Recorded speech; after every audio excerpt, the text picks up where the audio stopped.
Morning, everyone. Is it on, Rob?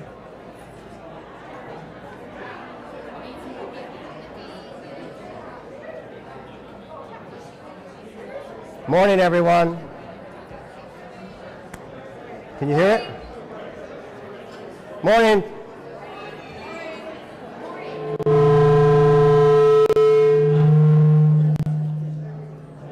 We actually did test this earlier. Thanks for coming to my 7th retirement party. I appreciate it. Now, we want to spend some time level setting how we've done Q1 and obviously introduce you to an exciting new individual that's going to take over as the CEO of Ruffalo Noel Levitz. But before I introduce Sumit, I want to talk to you a little bit about what's happened over the last quarter. If you remember, go back 6 months, we didn't have a lot of good news to talk about. And so today I've had to look through a lot of documents to sift through just items because I could have reams and reams of paper and I could spend the next 2 hours with you talking about all the exciting things that have happened in Q1. Last year we had very few of those, but this year we have some really, really good information. So let's start with our financials. You know, for a couple of years we never talked about those things, but I like to talk about financials, especially when you look at numbers like this. Q1 is done. Now, we got some fine-tuning yet in the financials, but this is what we're going to do. Enrollment management had a budget of $13.8 million. We'll do about 13.2, maybe 13.3. Pretty darn good. Fundraising management, budget was 15.7. We're going to exceed that by about $700,000 and hit about 16.4. All the other areas, that's DMX, Purple Briefcase, Buffalo, is going to be slightly under budget by about $100,000, may actually hit budget. Total revenue, I can't recall the last time we actually hit our budget for Q1. $30.6 million, and we're actually going to do 30.6. Now, another standard that we have to look at is earnings. Earnings before income tax, depreciation, and amortization, EBITDA. That's what the banks look at. That's what PE firms look at, and that's what we look at. Our budget was $3.5 million, and guess what? We're actually going to do $3.5 million. If you go back historically and look at what we did last year in Q1, this is about double earnings. So you all deserve a big round of applause. Thank you very much. One heck of a quarter.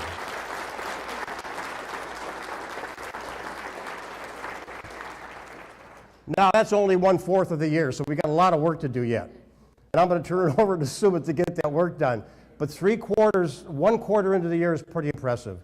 Q2, we have some work to do, but it looks promising. And Brett and team and everybody else will give you an update next quarter about how we did in Q2. So what else is going on? Talk about a few key wins. And as I said before, I've had to sift through a lot of documents just to give you some information. On the enrollment management side, St. Leo University, a new major contract, $453,000. Competitive bid at the University of Mississippi for enrollment management, $335,000. Bloomberg, Demand Builder, $425,000. TAG, $246,000. And the list goes on and on and on with wins in Q1. On the FM side, we assigned a new partnership with Southern Illinois University, $200,000.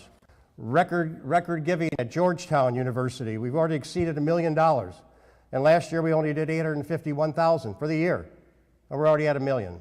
And the list goes on. Higher Ed Marketing Reports Educational Advertising Awards. It's kind of nice to get an award every now and then. They had 2,250 entries. We submitted 12 entries. Guess what? We won 11 out of 12. Karen, that's pretty good. You think about those things, these are different criteria that we're experiencing now as a company that we haven't done for the last 24 or 36 months. Not because of me, because of you. You've done things that I've asked you to do the last 6 months that I'm impressed with.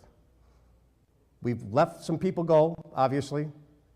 We've dug in, We've changed the culture back to what it used to be, and we will continue to do that in the future under the direction of Sumit. So you all, I want to thank you for what you've done over the last 6 months. It's gone by pretty quick. It really has.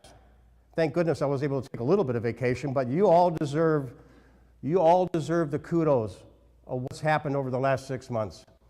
Not because of me, it's because of all you people that really want to grow this company again like it used to, and we will continue to do that. So let's talk about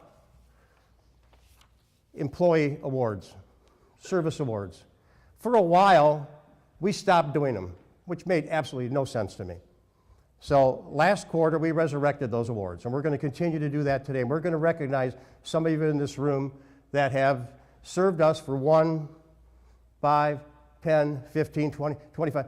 Somebody actually has 30 years experience with this organization. It was a Nolan Levis organization. We're going to talk about that individual in a few minutes. So let's talk about one-year anniversaries. Those of you on this list, if you're in this room, please stand up. If you're at home, please stand up as well. Thank you for your one-year anniversary.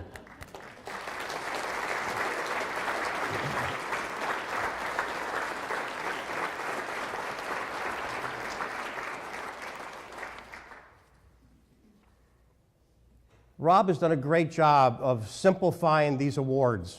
You know, we used to give out little keychains and clocks and things like that, and then stick them behind your desk, and then they gathered dust.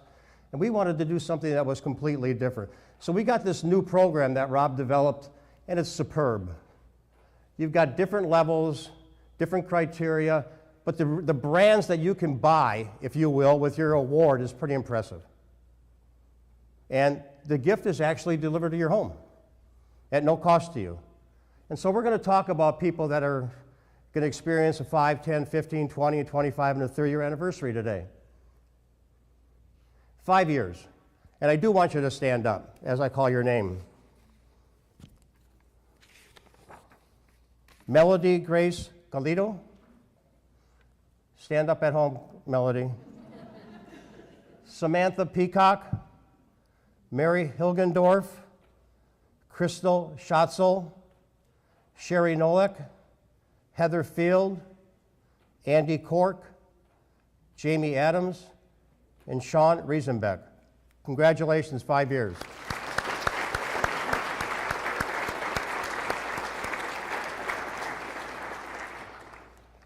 Ten years. Haley Story, Robert Heil, and Nancy Sass. No one in Cedar Rapids. Hopefully you're standing up at home.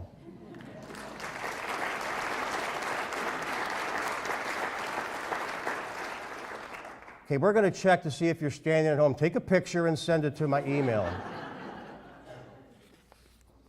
15 years. Sarah Ernst, Rebecca Fields.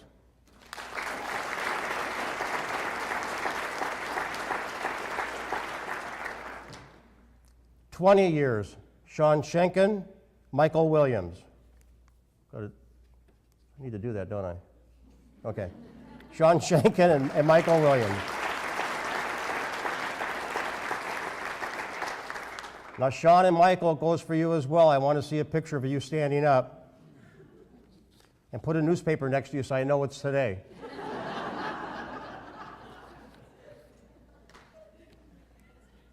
Diana Stauffer, 25 years.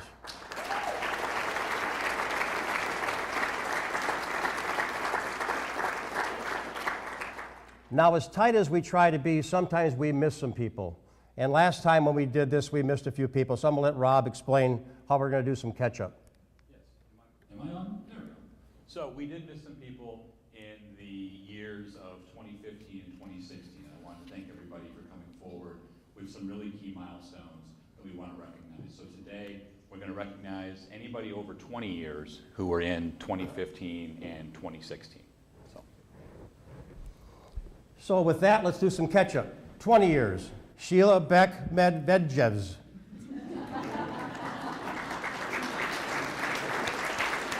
Don't applaud yet.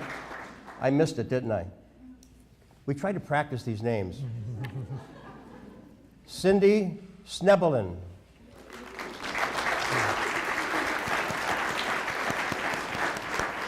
Now, look at how that's spelled. But it's pronounced Snebelin, right? Great. I practiced that a lot yesterday. Rhonda Palmer, Neil Davis, Kim Anderson, Rita Hashman, and Kevin Crockett. 20 years. Congratulations.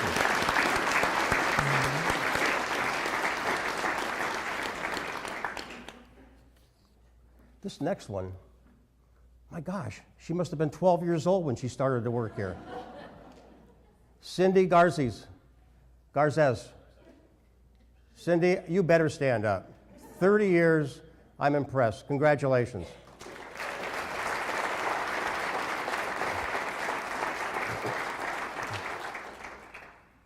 All right, what am I going to do? Diana, you going to ask me? Now. The question was, when am I going to retire? The answer is now. My role going forward after today would be advisor to Sumit. Whenever he needs something, whenever he has a question, he can ping me, he can tag me, he can call me, he can email me, and hopefully he can find me. But I'm also going to be a board member again, not only to Ruffalo Nolan Levitz, but I also serve on Mercy Medical, Junior Achievement, Big Brothers Big Sisters, Security Coverage, Bankers Trust, Converge Consulting, and Higher Learning Technology. I think that's all the boards I have. I've missed some of those meetings the last 6 months, and I promised them that I will be active again. Now, you know, I owe you an explanation of what's gone on in my mind over the last 6 months. This has been a tremendous ride. I promised myself I wouldn't do that, but I will. Coming back here has been a great experience, but it's time for a change, and time for a positive change. I was the right person to bring back to fix what needed to be fixed. I was the right person to come back to get the culture back on the tracks that we used to have. I was the person to let some people go that we needed to go to solidify our financials. I was the person to bring back that understood the financials. I was the person to do all of that. I was the person to bridge the gap between the organization that we currently have today and the board. But I am not the person, nor do I have the skill set to do what needs to be done. And I'm going to talk about that in a second. So let's talk about the process we went through with the CEO search. It was very extensive. We started it basically the day I came on board. We hired a search firm. We focused on specific criteria. One, let's make sure the new CEO has experience in running a company. Pretty important. Let's make sure the new CEO has experience dealing with private equity firms. It's different than a non-private equity-based company. Let's make sure this person understands data and technology, has a great knowledge for higher education, not necessarily have worked in higher education, but have a love for higher education, likes people, is a good person, a history of product development, experience in growing a company, not only top line, but EBITDA line, someone who's from the Midwest, someone who went to school at Cole College. That was one of the criteria. Someone who lived in Cedar Rapids, someone who knows where Cedar Rapids is. Someone who likes Cedar Rapids, someone who's going to spend a great deal of time in Cedar Rapids. We started out with over 20 candidates. I met Sumit for the first time the Saturday after Thanksgiving at Juan Styles on 42nd Street and Edgewood Road. That started the process. And then we had the holidays, which kind of mucked up everybody's travel calendar. We have board members on the West Coast and the East Coast. Everybody needed to see every candidate as we possibly could. A lot of phone interviews, a lot of screening, a lot of time. So we actually agreed to hire Sumit on February 3rd. It was a Saturday. We had just got back from our board meeting, had a conference call. It was unanimous that Sumit was our choice. Hands down, no question. So why aren't I the right person to run this company again? I don't have the skills to take it to the next level. He does. I don't have the technology background that we need. Sumit has it. It's not because of age. It's not because of not wanting to. It has to do what I think what has to happen to this company in the near future. We need to continue to provide quality products and services to all of our clients. Continue to develop new products under the EM umbrella, under the FM umbrella, software. All the things that we do today, we need to improve and expand. But in parallel, we need to do things differently to create finally a new Ruffalo Nolan Levitz. We need to shelve what we've done as Nolan Levitz. We need to shelve what we've done as the Ruffalo Cody. We need to fix those things, but we need to develop a new company. A new company that I think could grow to $200, $250, $300 million worth of revenue and make all our private investors excited, as well as you continue to have great jobs, great promotion opportunities, and a secure environment. I can't do that. I don't have the skills to do that. And so when I asked the board, what kind of a CEO do we want? I asked our folks at Summit, which are private equity people that have been here for 4 years. Usually their horizon is 4 to 6, maybe 7 years, and they want to cash out.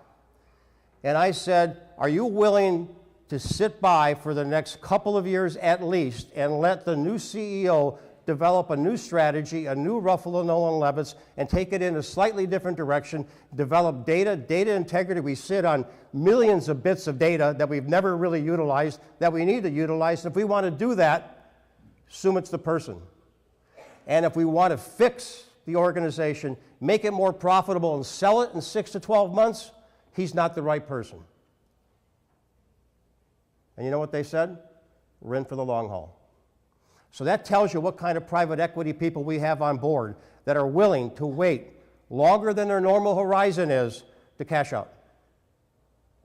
So this is pretty exciting times. I'm not going to go hide in a closet somewhere. I will be around periodically whenever Sumit needs me around. But I am not the person you need to go to any longer. And I'm comfortable with that. I'm comfortable with that because I trust the individual that we selected as the new CEO. It's exciting times. He's got a great story to tell. And so I'm honored to introduce our new CEO, Sumit Nijawan. Does this work?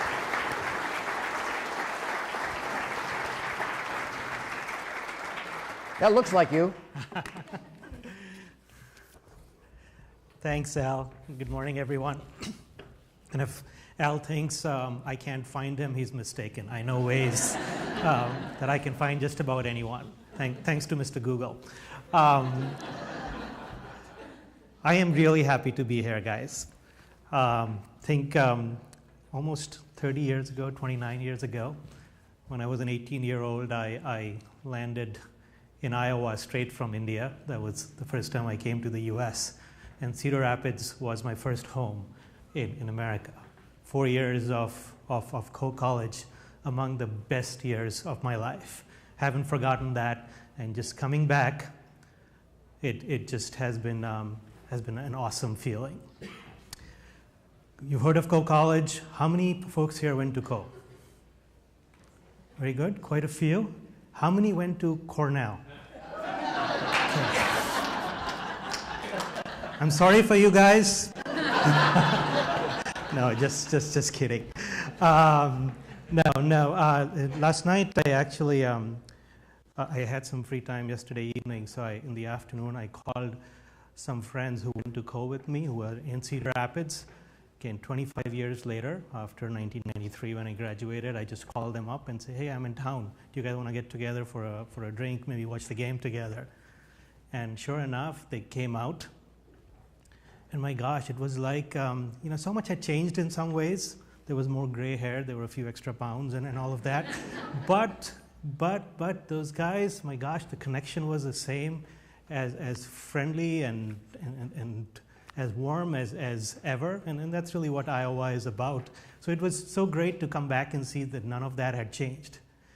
Now, one other positive change, though, was I didn't smell the city as much as I used to when I first came here. I don't know if it's just because of the weather or what, but I could not smell Quaker Oats yesterday.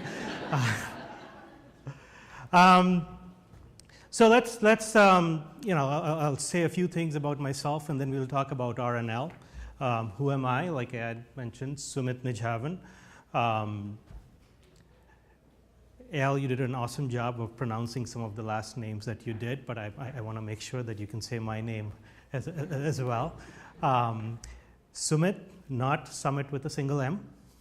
The backstory there is when I first got to Co, went to the registrar's office the second day to register for my classes, and this little person who was there reminded me of a shrimp for some reason, but he looked up at my name and then goes, "Haha, did you know that your name means a mountaintop in English?"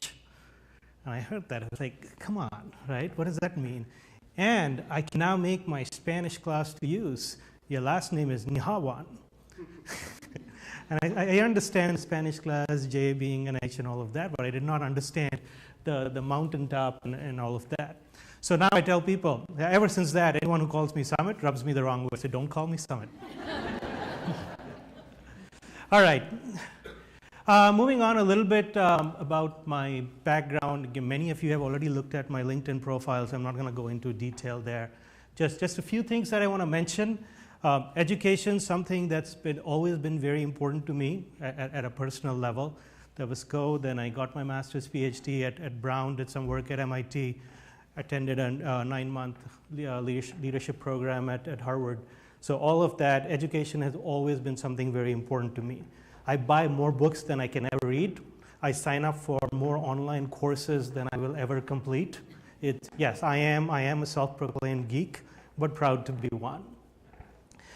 Professionally, again, I'm not going to go through the details there, but one thing I want to point out throughout my career, strong area of focus for me has been data and analytics. Strong believer in the future will be shaped by everything data, no matter what industry we are in. Some industries are further ahead than others, but in the end, we all have to rely on data quite a bit. And then the second thing throughout my career I focused very hard on is customer partnerships, because again, no matter which industry you are in, no matter which company you're part of, if you cannot create value for customers, if you cannot be valuable to your customers, it's hard to be successful in the long run. So those are just some of the things I wanted to emphasize about my background. On a personal front, my most prized accomplishment is my family. We live in Aurora, Illinois, just a 3-hour drive from here. My wife and I have been married for just over 20 years. She's a preschool teacher, Anmol, her name. She loves the kids in her school. She keeps the family together, and even during the deepest recessions, she keeps Macy's profitable.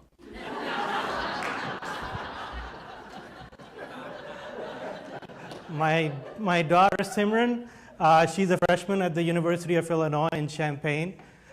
She's studying statistics and analytics, and I had nothing to do with that. That was her own choice. Rishabh, my son, he's an 8th grader. He still hasn't gotten out of the mode where he thinks he's going to become an MLB player someday. So we'll see what happens there.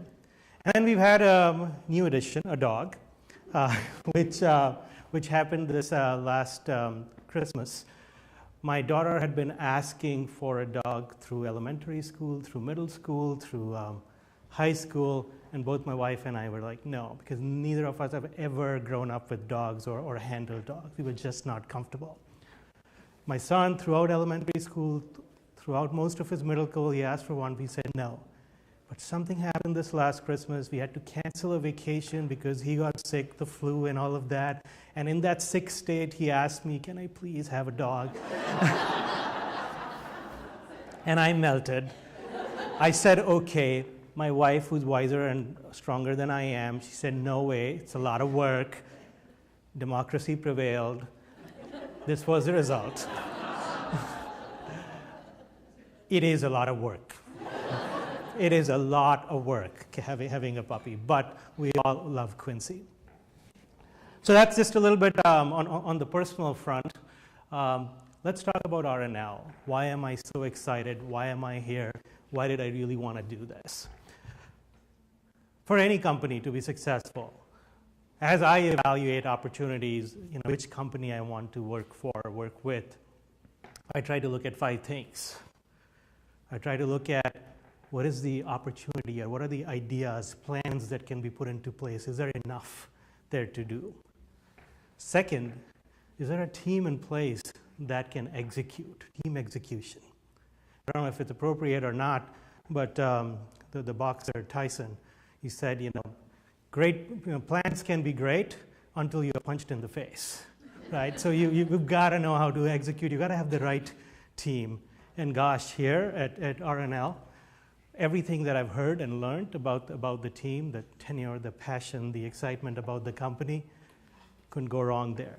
So that was the ideas, opportunities, the team. The third is business model, which translates into do you have good customers? We know the story there, right? 1,800 plus customers, a who's who in the education business. And whoever I talked to about RNL, right, about Ruffalo, Noel Levitz, and I would mention it used to be Ruffalo Cody and Noel Levitz, but the brand recognition, my gosh, right? They would just say, yeah, we know them. We know the research they put out. We know the services that they provide. So with that kind of subject matter expertise, customers, business model in place, couldn't go wrong. So ideas, team execution, business model. Fourth one is funding. Right now, I understand you've had a few quarters up until this quarter of the financial results were not that great. This quarter, things seem to have gotten back on track. But from my point of view, an outsider looking in, this is financially a very healthy company. Right? It's still quite profitable, very profitable. Nice revenue, all of that. So it's like, hey, you've got the customers, the business model, we have ideas, we've got the team, and we've got a financially healthy company, why not? And the most important thing for a company to be successful with new ideas is timing. Is the market right? Are the customers ready for something new, for something different? And the education market is in the right place to be disrupted. I'm not an expert in the market like you guys are, but I have been following it. I used to do a lot of work in other markets like healthcare, which got disrupted recently. I think education market is at that point where a lot can be done. There's a lot of opportunity there. Those 5 reasons, together with the fact that the Midwest, College, Cedar Rapids, all of that was a factor. And what I've been doing the last few years, while not directly in education, in data and analytics, and so many other verticals, I felt like all of these were the right ingredients, and I got excited. And February 3rd, Saturday, or the Saturday after Thanksgiving, all good things seem to happen on a Saturday. Does that mean I have to work every Saturday? But I couldn't say no, and I spoke with my family, and they were all excited for me to do this. So here I am.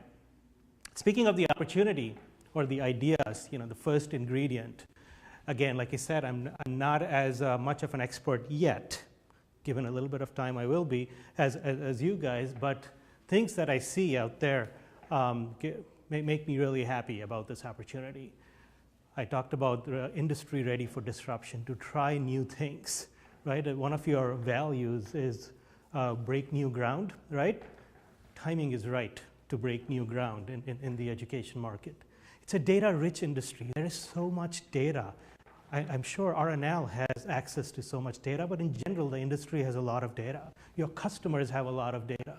We can use this data to innovate, just like the other industries are doing, just like banking is doing, just like telecommunications is doing. Monetization of data, right? Not just analytics. There's so much else you can do just by managing data, right, which other industries have proven to do. Even internally, tech enablement of services and operations. I know with some of you it might be a sore topic to bring up some of the internal operational applications and what needs to be done there, but with data and analytics, there's a lot of things that can be done to improve internal operations. Smart systems, right? Robotic process automation, all of these things are going on in the industry that we can bring to RNL. Just in general, our strategy and positioning, I think we're in a place where we can really make a big splash in the market and put out new ideas. You mentioned the new RNL, right? We can really define what this new RNL is, go to all our customers and prospects and get them excited about something new. Now, what is something new?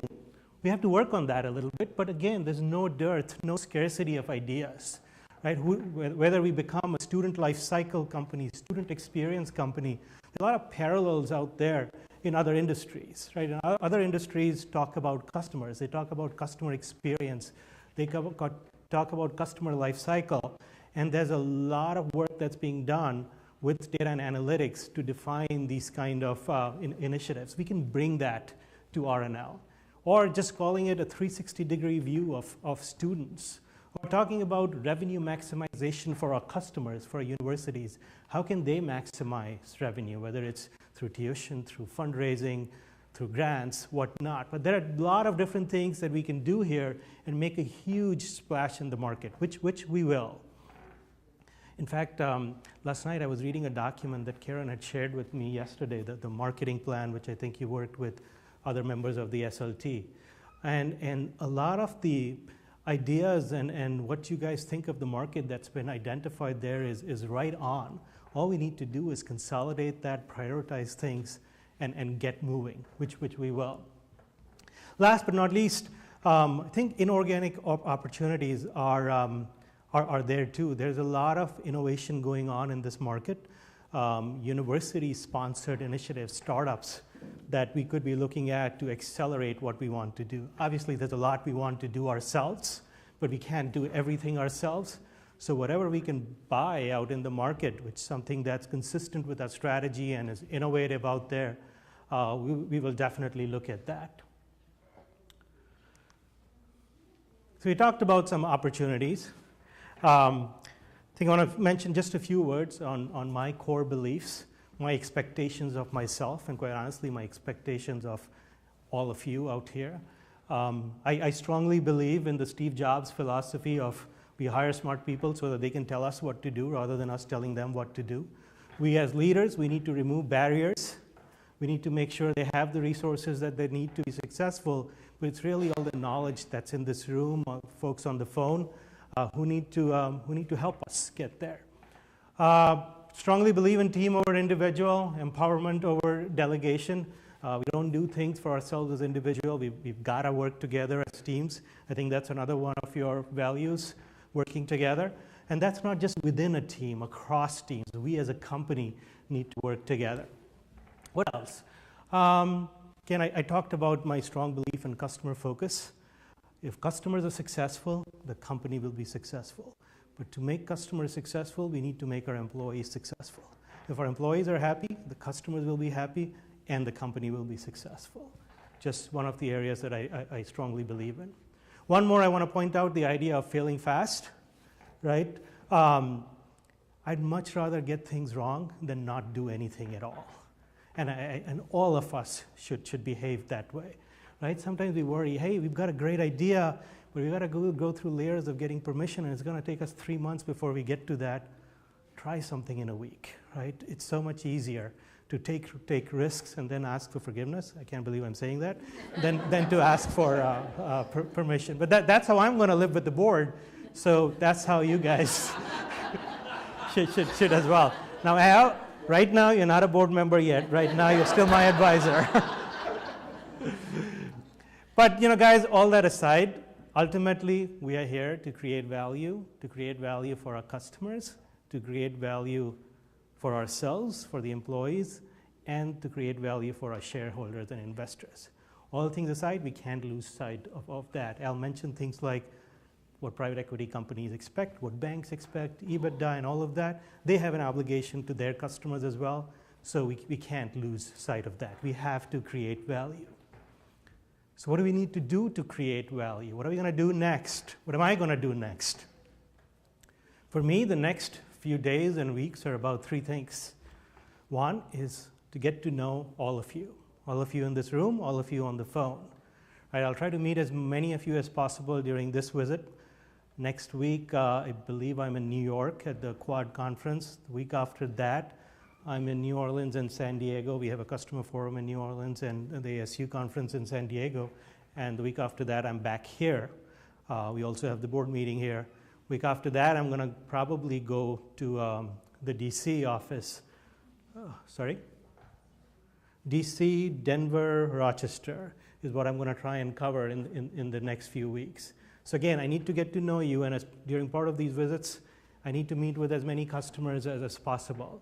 If I don't meet with customers, I feel claustrophobic. I feel like I'm not doing my job. So I will be out there quite a bit getting to know the customers as well. So one, getting to know you. Two, getting to know customers. And three, while we have great ideas, we need things which are more specific. We need a plan with a purpose, which I will work with all of you, with the SLT, to define over the next few weeks. And in a meeting not too far away from today, we're going to discuss what that plan is. All right, we're not going to wait for a year. We're not even going to wait for 6 months.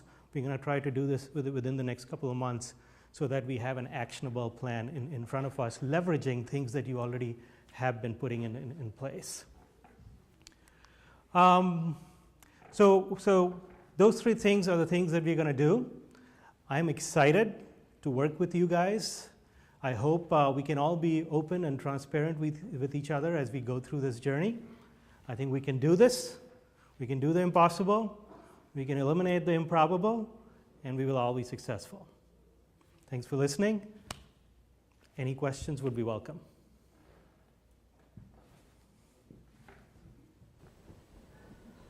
I really want to run around the room. Come on, guys. Brian. Where is Brian? Which one? Any Brian? Oh, yeah. Well, that's why I asked, because you always find a Brian in the room.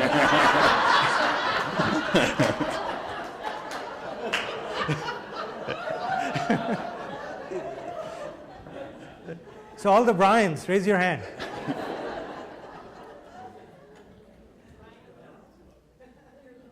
All right. You've been here a long time. You're passionate about RNL. You've got to have a question for me. You guys better think of another question, because I'm going to come to you otherwise. We have a question. Very good. You're off the hook, Brian. Brian gets time to think.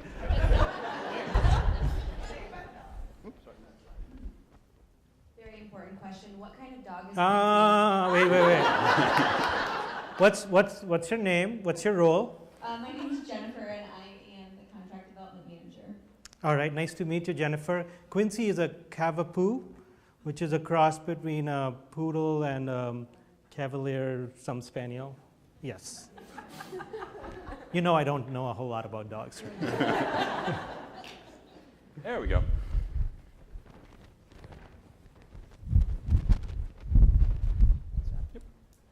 Janine Panfill with Retention Solutions. Hi, Janine. This might be a question for both you and Al. But 6 months ago, when Al took over, the board undertook a process to look at our strategic plan, or to develop a strategic plan. Al spoke a little bit about data integrity, data monetization. I wonder if you could speak a little bit about what is that strategic plan going forward, and how do you Sure. see that being implemented? Right. So I have read through that strategic plan, and I've actually discussed it with Al as well as other members of the board, like Will, and it's absolutely right on. What I want to do is, with help from all of you, fill in some of the details and convert that into more of an actionable plan. So the strategic plan is, hey, as a strategy, this is what we need to do. This is what we believe in. An actionable execution plan is, these are our priorities, this is what we're going to do next, and this is how we're going to do it. So if we're going to consolidate all of that under a student life cycle management umbrella, then let's figure out what is our message to the market going to be. And then some of that work has already been done by Karen and others. What are the specific solutions under that umbrella we're going to build? What will be the roadmap? How will we engage customers into that process? Because we cannot just sit by ourselves, come up with a strategy and an execution plan without customers having a strong say in that. So it's all of that work that needs to be fine-tuned, but the strategic plan is right on. I'm making him run. That's my boss. Can we sit by one another? Hi, Cindy Brown. I do Cindy. talent acquisition and development. So I know one of the things that was important to the board was to find someone who's been a CEO before. So what did you learn when you were a CEO the first time that you'll do differently or the same this time? Yeah, I'm sorry, can you repeat the question? The mic, can you? Oh, sure. got it. For the people that are remote. Cindy, right? Yes. So Cindy just asked me a very hard question. I've been a CEO before, but when I was a CEO for the first time, what did I learn that that I can bring to use as I continue to be a CEO at RNL? Obviously, I learned a lot of things, but I think that the number one thing that I learned was the importance of listening to your customers and those around you. Because when you first get into those kind of positions, it's easy to take on a lot of pressure and think that you have to do everything. Right? You have to come up with all the ideas, you have to come up with all the planning, and you're the only person accountable for results. But what I learned is the power of collective wisdom, whether it's your customers or your employees. If you can involve and engage more in the process, make sure that we are all accountable, then things go a lot better. Okay? We found a Brian. He's online. All right. Ready? So Brian Gower is asking, what is the best way we can use data to help students? What is the best way we can use data and help students? It would be presumptuous of me if I were to tell you I know the answer right now exactly. I think you guys need to tell me. I can rattle off a few different things, but I don't know which one is the best way yet, right? The things that I can rattle off are like making sure using data to find the right match between where they're getting an education and who they are.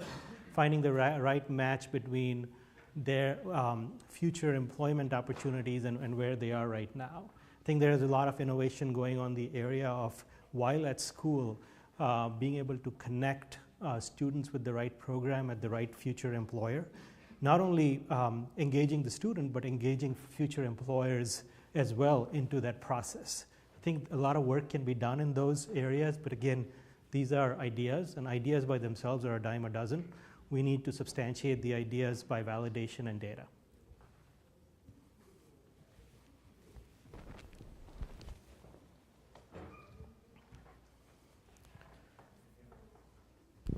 Hello, Michael Lofsted, on the digital marketing team, formerly known as Web Strategy and Interactive Marketing Services. I was intrigued by your reference to organic and inorganic and disruption.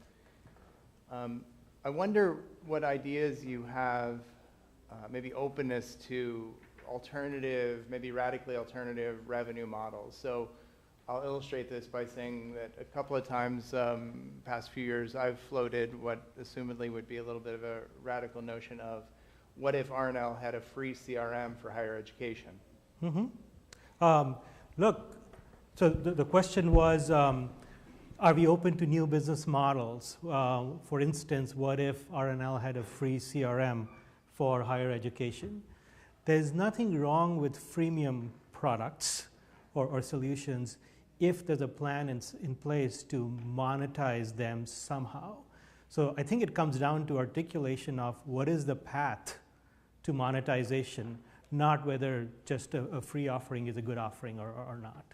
The short answer is yes, we are open to all kinds of ideas, or at least I am.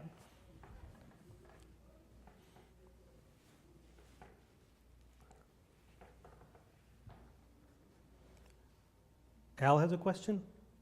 Okay, you're not allowed. I'm done. Okay. I can't allow, I can't. I asked all my questions in the interview process.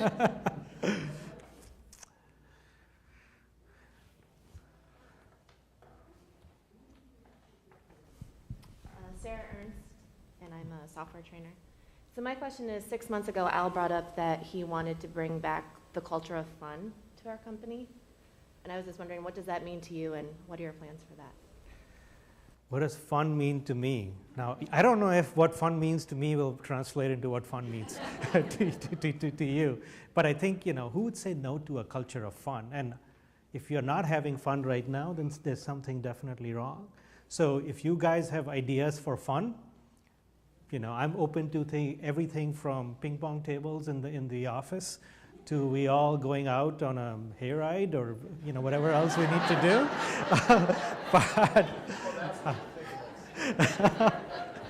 I'm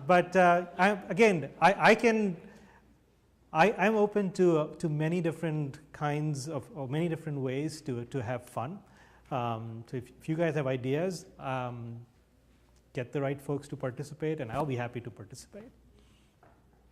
Let's create a fun committee, right? Oh, very good. So there you go.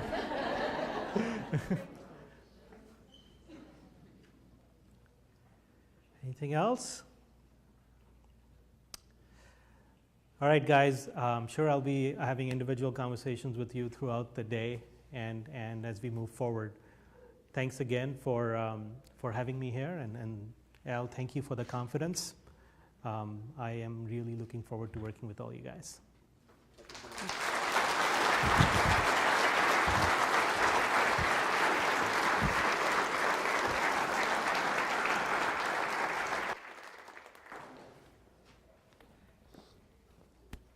That's it, guys. Take care.